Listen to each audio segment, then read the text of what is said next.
这个轮子踩刹车的时候里面有响声。接下来我们把它拆开，看看里面是什么情况。注意学，以后去修车就不会被坑了。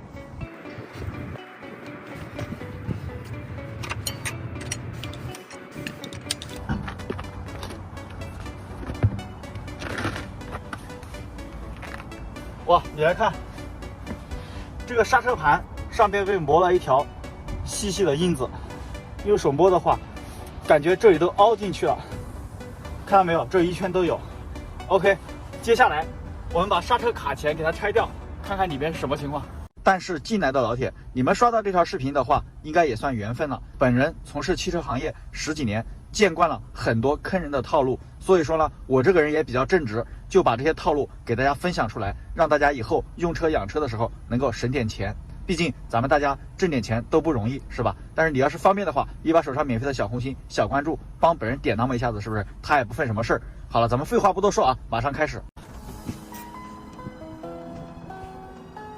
来，你看，这个是刹车卡钳，这个是刹车片，这个是刹车盘。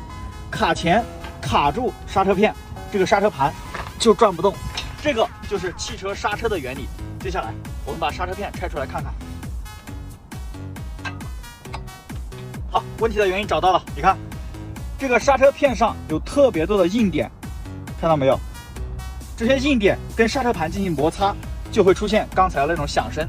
接下来我们把这些硬点给它打磨掉，问题就能解决。咱们从5金店花5分钱买一张砂纸，然后把刹车片放在上面，来回的摩擦。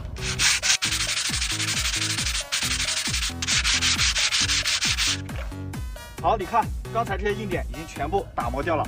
接下来我们把另一片刹车片也给它打磨一下。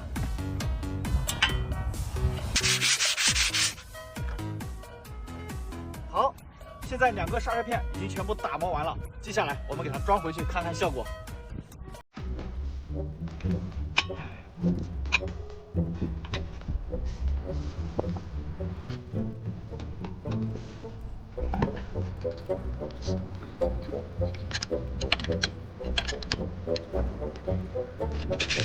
OK， 这辆轮胎已经全部装好了。接下来我们上车启动，踩几脚刹车，看看还响不响。